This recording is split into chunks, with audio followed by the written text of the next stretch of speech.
I've got a fantastic guest for you guys, and she's in the studio. The Liberty Bell is here.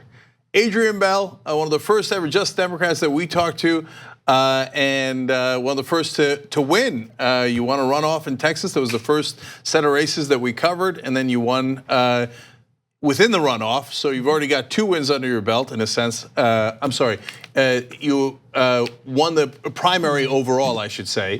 Right. And so great to have you in the studio. And this is Texas's 14th district.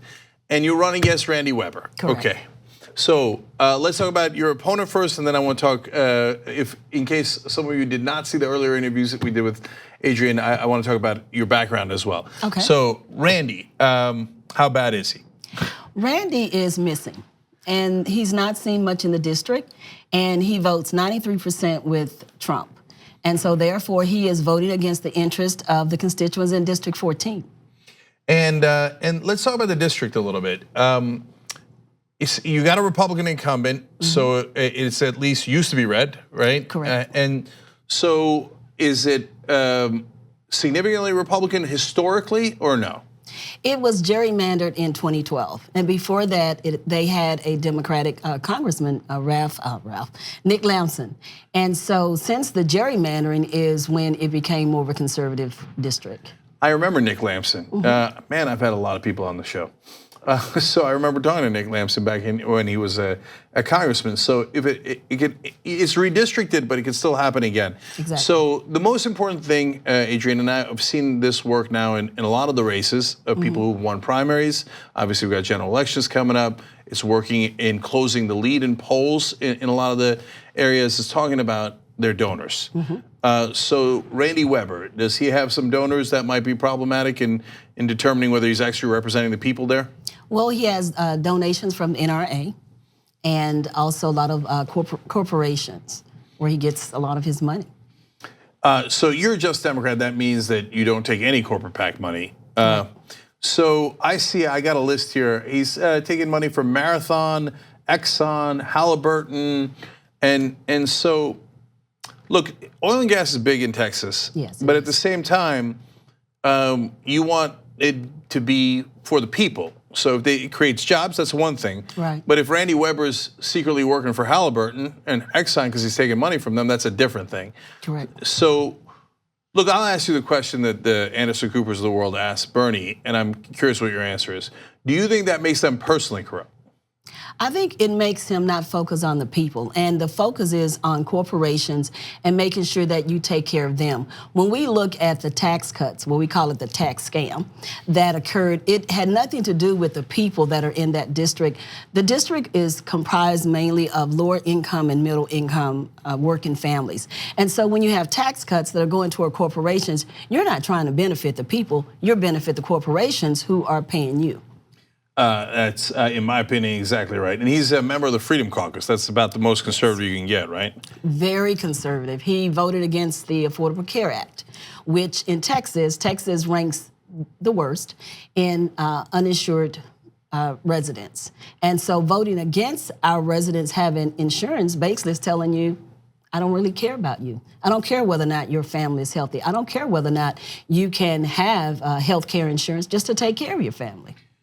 So, Adrienne, I know you're a second grade school teacher and you're pursuing your PhD, you got your master's. It also says that you worked in the Obama team. So how'd you do that? I volunteered in 2012 to go on President Obama's re-election campaign. I got an email from Michelle Obama. Okay, so Michelle asked me to go and volunteer for and become a fellow with the Obama campaign. I'm like, of course, because Michelle Obama asked me to do it. Yeah. And so I went to Ohio, and it changed my life. I realized and recognized the importance of community activism and how organizing a neighborhood would leave that neighborhood stronger than when we found it. So it ignited in me something that just never went away. Did you guys do any gardening together? I wish. But that's pretty cool to get an email from Michelle Obama. I need you. Yes. Okay. Well, look, and when the call happened, Adrienne stepped up, and now she needs you guys, so you got to step up. Okay. I want to give the links right away because it's so important to help uncorrupted candidates that can make a huge difference and actually work for the people. Bell2018.com. Ring the bell. Okay, that's the website, and you got to donate and volunteer if you want this victory to happen against one of the most conservative, obnoxious conservatives, Republicans in the country, in Randy Weber. He's often in the news and almost always fighting for corporate interests and not the people's interests. So, how are you going to finish up the PhD if you're in Congress? I am going to finish it. I completed my coursework. That was 4 years of work.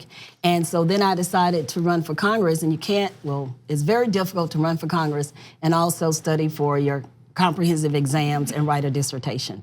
But I'm not going to let those years go to waste. And so I plan on completing it and becoming Dr. Bell. All right, I love it. I can't wait to call you Dr. Bell and Representative Bell. Exactly. Then I'll have to decide, well, which one do I call her when she's on? Okay, so let's talk about your priorities. What are your top priorities in this race? Medicare for all is the largest thing that we talk about because of what our constituents are talking about is health care. We have a lot of seniors in the district and they are concerned about drug prices. When they have to choose between groceries and buying prescription medication, we need to do something about that. When you have seniors who are concerned because all of a sudden they're no longer in a network, then we need to be concerned about that. So healthcare is a #1 item for us. Also, criminal justice reform.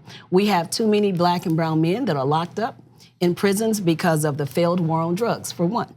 And then also we want to make sure that we have quality public education. I'm a huge proponent of early childhood education. We need to start educating our children at age 3, full-time education, so that they can be global players in this global market.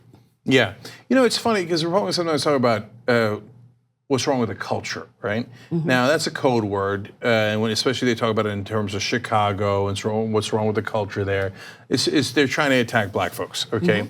But if they were genuine, then wouldn't they want people to start getting education at the age of 3 and getting educated and learning all the right things? So are they putting proper funding behind it? They are not, because they're not putting education as a top value in this country. When you have teachers, and my dissertation talks about teachers, and most novice teachers leave within 3 years. So that's a huge economic burden for America because you're retraining teachers that are just walking out the door because education is tough.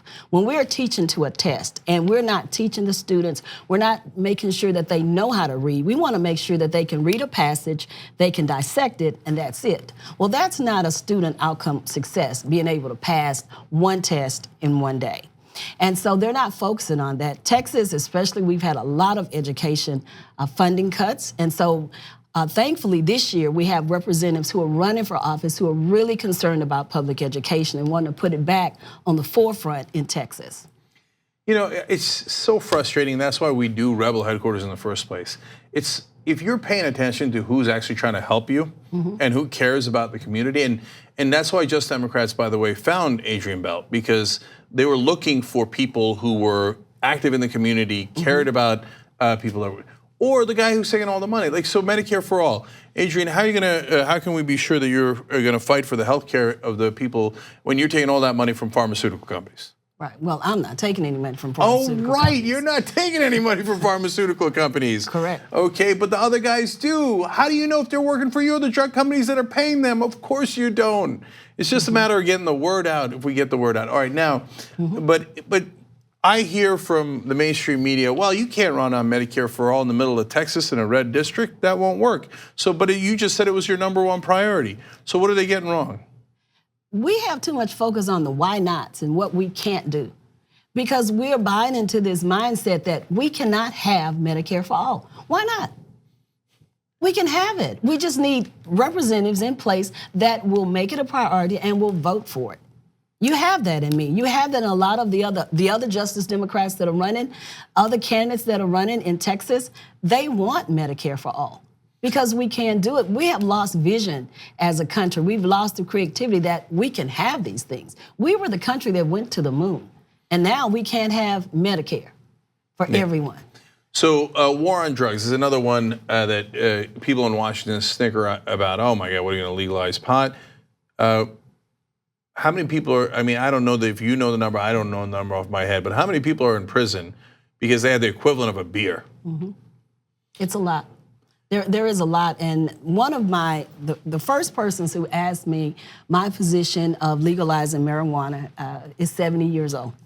And that's what he wanted to know, if I would be for ending the ban on marijuana. And I told him, yes, I would. And he told me, you know, you're gonna make a lot of older people happy. Because he and the group that he was with, they sent him as a representative to ask me the question. Because they are for medical marijuana. They are not for taking all these prescription drugs, and they want it ended, which surprised me. Yeah, look, it doesn't surprise me if I'm 70 and somebody's saying, hey, you can't have a beer or you can't smoke pot. Yeah, that's your opinion, okay? I'm not interested in your opinion. I'm 70, I'm gonna do whatever I want, okay? Right. I'm gonna do whatever I want, I'm 48. Anyway, Liberty Bell, that's the nickname we gave you when you were the first winner, basically, among the Just Democrats. Exactly. So go to bell2018.com, ring the bell. If you're not for the Liberty Bell, I don't know who you're for, okay? You're not for yourself. Get involved, whatever you do, volunteer, small dollar donations, no corporate PAC money here. So she needs you to beat Randy Weber. If you beat Randy Weber, I'm gonna do a dance on there, okay? So everybody look forward to me dancing on the night of the elections in just a couple of weeks from now. I think you should start practicing your dance and your move. So you do know me. Yeah, I want you to do the wobble, because we're gonna all wobble that night, so get ready. I don't even know the wobble. Well, Okay, I got a lot of practicing ahead. Okay, Yeah. Adrienne Bell, thank you so much for joining us. Thank you so much, I appreciate it. Thanks for watching this free clip of the Young Turks. Don't forget to become a TYT member today. For more exclusive content, join now at tyt.com/join.